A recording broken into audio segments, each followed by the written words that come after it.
Pilipili alikuwa ni mtu wa watu. Ni mtu wa watu kwa maana ya kwamba kwa Kiingereza tunasema ni social being, a very social being. Social being kwa maana ya kwamba ana uwezo kuinteract na watu. Pilipili hata kukutana na wewe leo ataweza kukufurahia na ataweza kukutania, sababu alikuwa ni mtu wa matani sana, lakini ni utani wake ulikuwa ni wa jicho la tatu. Yaani nyinyi mnaweza mkaona situation ni sawa, ila yeye akaiona tofauti na akakufurahisha katika hilo. Lakini pia ni mtu ambaye alikuwa ni philanthropist, tunasema mtu ambaye anatoa misaada kwenye jamii. Ni mtu ambaye amekwenda mpaka vijijini kuwatafuta watu, kuweza kuwasaidia wenye shida mbalimbali.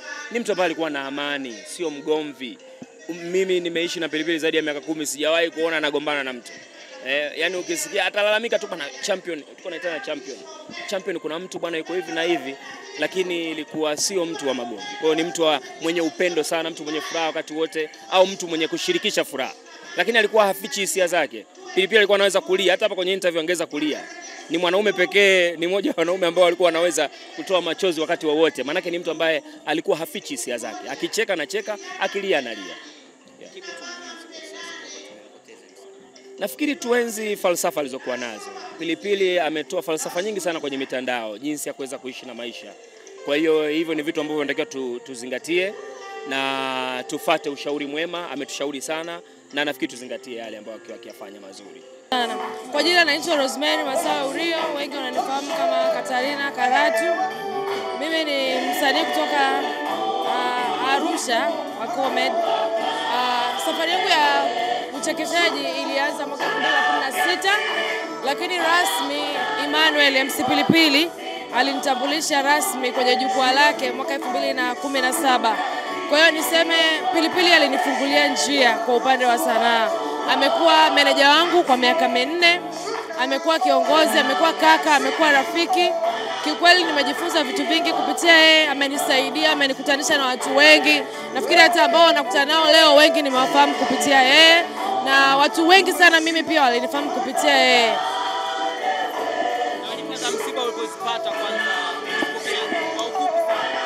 Taarifa za msiba nimezipata kama walipopata watu wengine kwenye mitandao. Imenishtua kwa sababu Jumamosi mimi niliongea na Ima.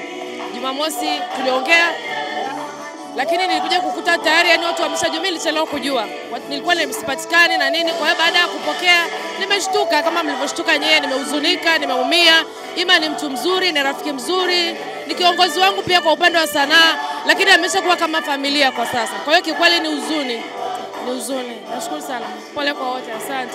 Eriki, kwanza pole kwa msiba. Wewe kama meneja wa MC Pilipili, umefanya kazi kwa muda mrefu sana. Naomba utuambie kwanza ulipopata taarifa ya msiba, ulipata ukiwa wapi?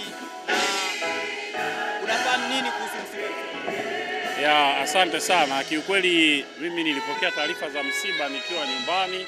Nilipigiwa simu na mdogo wake Tom. Baada ya kuwa na sintofahamu 2-3, akanipigia simu, tunapenda kuitana baba mchungaji. Akaniambia baba mchungaji, kuna tukio, napigiwa simu hapa sielewi. Sasa kwa sababu mimi niko Dar es Salaam, mimi nisaidie kwa karibu nijue kuna jambo gani. Basi alivyoniambia tu hicho kitu mimi kilinivuruga kiukweli. Nikatoka moja kwa moja na kukimbia mpaka General. Kufika pale General kwa nikakutana na wale madj wake na vijana wawili watatu, kwanza kuwauliza imekuaje. Basi wakawa wameelezea jinsi ilivyokuwa, lakini sikuamini kwa haraka kiukweli. Kabina mwenye peni niingie mpaka ndani nimwangalie ni kweli ndugu yangu ni yeye sahihi. Nikakuta ni yeye. Hatuna namna, basi ni jambo la kumshukuru Mungu. Lakini nikimuongelea Pilipili, kiukweli ni mtu ambaye mimi binafsi nimefanya naye kazi almost kwa miaka kama 10 isiyopungua, nikiwa kama meneja wake, nikiwa namsimamia kwenye kazi zake. Tumezunguka naye mikoa mingi sana Pilipili. Nimezunguka naye Mwanza, Arusha, Mbeya, Singida na mikoa mingine mingi tu ambayo nimezunguka naye kama meneja, tukifanya naye kazi. Kwa ni mtu mmoja ambaye alikuwa cha kwanza anapenda kusikiliza. Yaani anapenda kusikiliza. Kwa sababu tulikaa kwanza tukatengeneza terms. Nikamwambia Pilipili, kama unataka nikusimamie inabidi kuna vitu 1 2 3 hivi na hivi uache. Kuna vitu hivi na hivi inabidi utusikize sisi tunataka kitu gani. Kwa hiyo kiukweli alikuwa msikivu, akasema bwana mimi nataka na nipo tayari kwa lolote ambalo tutakaokuwa mmelitaka. Kwa hiyo ilifika kipindi fulani alikuwa ni mtu ambaye muelewa. Ukimwambia hichi hapana, hichi hapana. Ukimwambia hichi hapana, kuzunguka wewe ni msanii mkubwa, umefika sehemu fulani, pumzika sehemu fulani, sisi tufanye logistics zote. Kwa hiyo kiukweli mimi msiba umenigusa sana yani. Kwa ulivyomfahamu MC Pilipili, ucheshi wake, unadhani kifo alichokufa tunasikia kwamba alipigwa ndio kimepelekea kutokea kuuawa kwake? Alikuwa labda ni mtu mwenye magomvi na watu, kama meneja yako? Pilipili hajawahi kuwa na ugomvi na mtu. Pilipili hajawahi kuwa na ugomvi na mtu. Pilipili ni mtu wa kucheka muda wote, yani mtu wa kucheka muda wote. Yani swala la ugomvi sisi wenyewe pia limetuchanganya, lakini hatuna kuongea zaidi ya kuiachia vyombo vya sheria vichukue nafasi yake. Yeah. Meneja labda mmepanga nini au mwenye mipango gani ya kuendeleza au kuhifadhi hakimiliki ya kazi zake? Sasa hivi amefariki, ili familia na watu wengine waendelee kunufaika kupitia jina lake na kazi aliyofanya. Kwa sasa ni mapema sana kuzungumza hilo jambo, lakini tutakaa na familia, tutazungumza na familia, tutajua ni kipi ambacho kinatakiwa kwenda.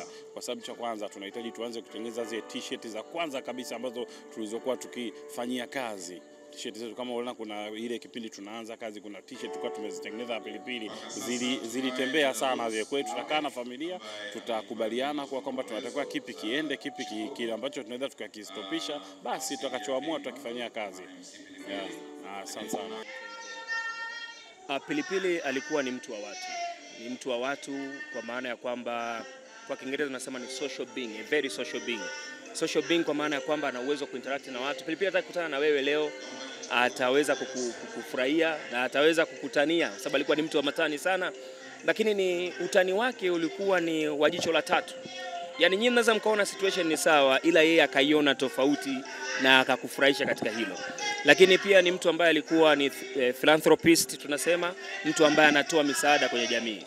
Ni mtu ambaye amekwenda mpaka vijijini kuwatafuta watu, kuweza kuwasaidia wenye shida mbalimbali.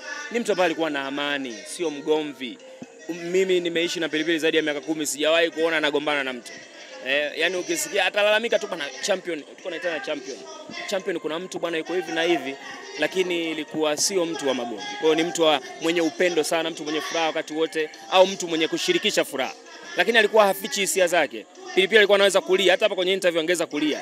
Ni mwanaume pekee, ni mmoja wa wanaume ambao walikuwa wanaweza kutoa machozi wakati wowote. Maana yake ni mtu ambaye alikuwa hafichi hisia zake. Akicheka anacheka, akilia analia. Yeah. Nafikiri tuenzi falsafa alizokuwa nazo. Pilipili ametoa falsafa nyingi sana kwenye mitandao, jinsi ya kuweza kuishi na maisha. Kwa hiyo hivyo ni vitu ambavyo tunatakiwa tuzingatie na tufate ushauri mwema. Ametushauri sana na nafikiri tuzingatie yale ambayo akiyafanya mazuri. Kwa jina naitwa Rosemary Masawe Urio, wengi wananifahamu kama Katarina Karatu. Mimi ni msanii kutoka Arusha wa Comed. Safari yangu ya uchekeshaji ilianza mwaka 2016, lakini rasmi Emmanuel MC Pilipili alinitambulisha rasmi kwenye jukwaa lake mwaka 2017. Kwa hiyo niseme Pilipili alinifungulia njia kwa upande wa sanaa. Amekuwa meneja wangu kwa miaka 4, amekuwa kiongozi, amekuwa kaka, amekuwa rafiki. Kiukweli nimejifunza vitu vingi kupitia yeye, amenisaidia, amenikutanisha na watu wengi. Nafikiri hata ambao nakutana nao leo wengi nimewafahamu kupitia yeye, na watu wengi sana mimi pia walinifahamu kupitia yeye.